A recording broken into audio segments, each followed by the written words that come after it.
Florida looks like paradise until you actually live here. Let me give you the truth before you make an expensive mistake. I've helped hundreds of families relocate to South Florida, and almost every buyer says the same thing. I didn't know Florida would be like this. Because most people don't move here for logical reasons. They move here from the vibes that they see on social media. But the vibes don't pay your high mortgage. Today, I'm breaking down parts of Florida that Instagram hides from you, so you can move without regret. One of the biggest lies on social media right now is that you cannot buy a house without paying all cash. You've seen the videos. If you don't have $700,000 in your bank account, don't even try. It's not gonna happen. But let's take a look at the actual data from Broward County sales last month. Out of 2,260 closings, only 856 were cash. That means 62% of sales last month were financed. If we look a little closer,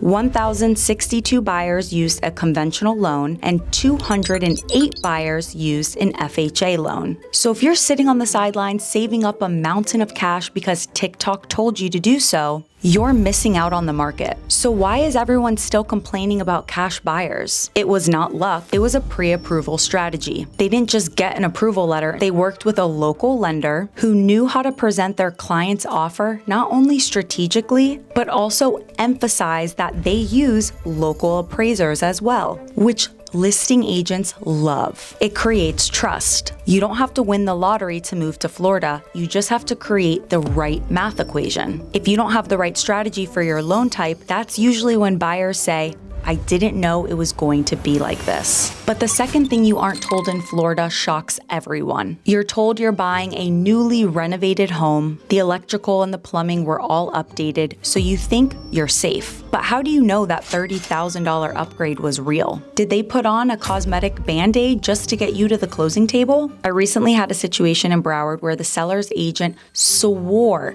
that the sellers fully replumbed the house. She emphasized it was a $30,000 job and the polybutylene was gone.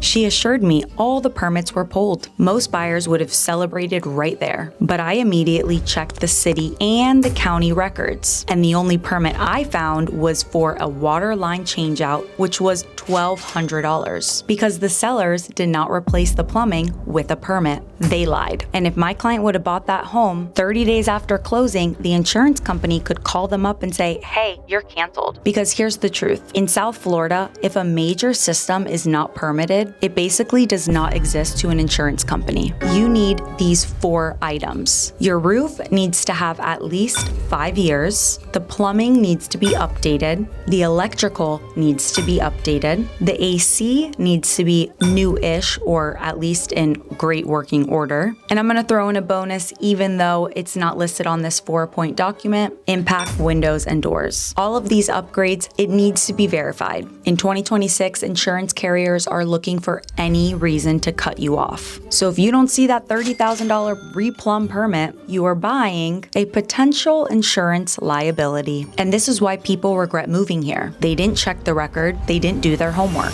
Let's talk about condos. Most buyers see a condo and think, great, the HOA takes care of everything. And they get so excited they forget to look at the birth date of the building. Because in South Florida, the age of the building determines, usually when those big inspections happen, you as a homeowner are hit with something called a special assessment. It used to be called the 40-year assessment, but in 2026, a little bit of the rules have changed. So now some condo buildings are required to get a 30-year inspection and sometimes even a 25-year. When you go to a condo, how do the stair rails look? How do the balconies look? What about the parking spots? When you see a lot of deferred maintenance items, that should be a red flag that this building is going to need a lot of work. And when that HOA does not have money in their reserves, they charge you. Deferred maintenance items cannot just be waived by insurance companies. The lender will flag it, When a condo needs to be fully renovated, the exterior, like the roof, stairwells, elevators, paint, there is a high probability that the HOA does not have enough money in their reserves and you have to pay it. I've seen buyers have to pay a $50,000 special assessment right after closing and they did not have the money. But from a CEO state of mind, condos have no land. And the number one rule of thumb in real estate is that land always appreciates. When you own a house, you own the dirt. When you buy a condo, you own your four walls and the air. And most condos do not approve FHA or VA financing. So your pool of buyers when you go to resell it is a lot smaller. This is why condo inventory in Broward is sitting average for 11 months, whereas single family homes are on the market for 4 to 5 months. People are waking up and realizing that the easy condo life is the hardest investment to sell. But the biggest mistake I see is buyers rush to the closing table because they just want the keys in their hands. But what if the house you're about to buy is uninhabitable in the eyes of the city? Most people check the countertops and the closets, but I check the permits and the lien records. If the sellers have not paid their HOA dues, there's most likely a lien on their property. If they're delinquent on their taxes, that has to be paid off at closing. You need to make sure you do your legal research before you sign off on that deed, because once it's yours, it's your nightmare. Even new construction is not safe. I had a client, we were a week out from closing, and I realized everything looked perfect. Most agents would have just panicked or not even checked in the first place. I stopped the clock. We moved closing back 2 weeks. We reopened the permit, got the required inspections, and got the final certificate of occupancy 2 weeks later. If a permit is expired or non-existent, you need to do your research before you move in. If it's not final and approved, it is not finished. And if you think the city is tough, just wait until you hear about hidden laws that your HOA has. They will come after you. But this next thing,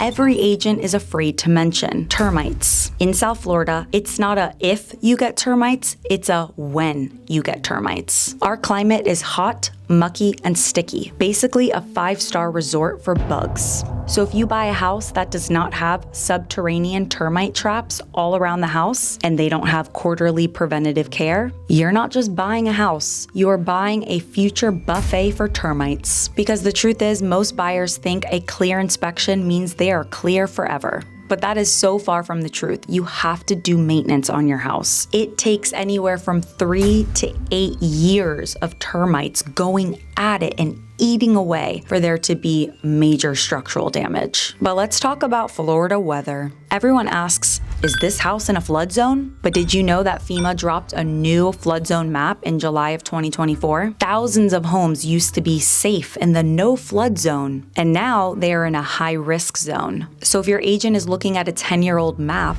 you might wake up with a $3,000 flood insurance premium you did not see coming. In Florida, flood zone X does not mean your house will not flood. It just means the government has not forced you to buy insurance yet. Yes, Florida can be mucky and hot, but if you go into it with your eyes open, it can actually be really incredible. The ones who regret moving here are the ones that only did their research on Instagram and they ignored the Florida reality. They didn't check the bait traps, they didn't do their homework, they didn't look at the permits, they didn't even think about a flood zone. But if you want to move here and actually stay here, you need to treat the purchase of your home like a business transaction. You need the data, you need the truth, and you need a mentor who is not afraid to get a little mucky to get you your dream home and protect your equity. Because moving to a new state is already risky, and doing it alone is how you end up making one of these expensive mistakes I explained today. You don't need just an agent, you need a local expert. I was born and raised right here in South Florida. I know every city and neighborhood. I know the places that flood and the neighborhoods that I can secure the best deals. If you're ready to start your move the right way, click the link in my bio and fill out the relocation form. I will personally reach out to you